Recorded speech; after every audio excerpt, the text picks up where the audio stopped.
നമസ്കാരം, ഏബിളിൻ്റെ ചാനലിലേക്ക് സ്വാഗതം. ഇന്ന് നമ്മൾ ഡിസ്കസ് ചെയ്യുന്നത് GSTR4 ഫയൽ ചെയ്യുന്നതുമായി ബന്ധപ്പെട്ടുള്ള ബുദ്ധിമുട്ടുകൾ എന്തൊക്കെയാണെന്നുള്ളതാണ്. അതിൽ ഒന്നാമത്തെ കാര്യം, നമുക്കറിയാം GSTR4 ഫില്ല് ചെയ്യുന്ന ആൾക്കാർക്ക് ടേബിൾ 4A ഫില്ല് ചെയ്യണം. അതേതാണ്? Inward supply from registered suppliers.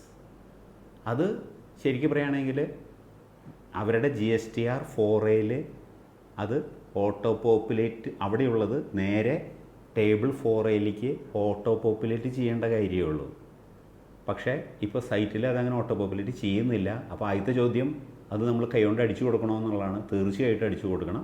GSTR4Aയിൽ വന്നിട്ടുള്ള ഡീറ്റെയിൽസ് കംപ്ലീറ്റ് നമ്മൾ ടേബിൾ 4A, അതായത് inward supply from registered suppliers എന്നുള്ളതിൽ നമ്മൾ തീർച്ചയായിട്ടും ഫില്ല് ചെയ്യണം.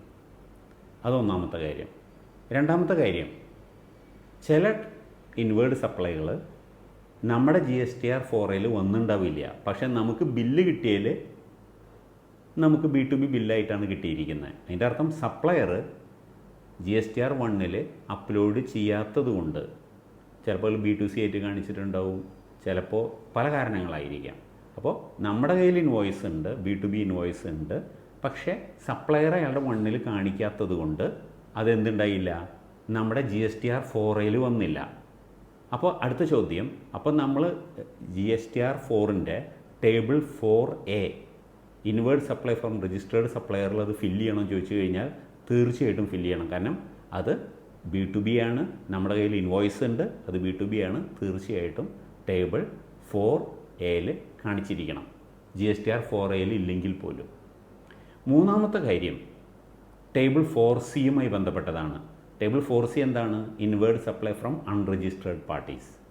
അങ്ങനെ വരുമ്പോൾ നമുക്ക് ആ ഡാറ്റ ഫില്ല് ചെയ്യുന്ന സമയത്ത് ഇൻവേർഡ് സപ്ലൈകളെ കാണിക്കേണ്ട കാര്യമുള്ളൂ. അല്ലാതെ സാലറി അല്ലെങ്കിൽ depreciation, bad debt written of, ഇങ്ങനെയുള്ള ഒരു സപ്ലൈകളല്ലാത്ത ടൈപ്പ് ഓഫ് ട്രാൻസാക്ഷനെ നമ്മളതിൽ കാണിക്കേണ്ട ആവശ്യം വരുന്നില്ല. അപ്പോൾ ടേബിൾ 4C ഫില്ല് ചെയ്യുമ്പോൾ ശ്രദ്ധിക്കേണ്ട കാര്യം അതാണ്.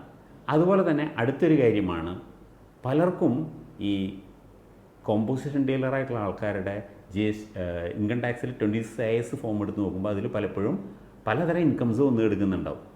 അതിൻ്റെ ടാക്സബിലിറ്റിനെ പറ്റിയാണ്. അതിനെപ്പറ്റി ഞാൻ മുൻപ് ഒരു എപ്പിസോഡിൽ ഞാൻ നിങ്ങളോട് പറഞ്ഞിരുന്നു. കോമ്പോസിഷൻ ഡീലറാണെങ്കിൽ അയാൾ 4 തരം കോമ്പോസിഷനുണ്ട്. സർവീസ് കോമ്പോസിഷനാണെങ്കിൽ ടോട്ടൽ ടേൺ ഓവർ ടാക്സ് അടയ്ക്കണം.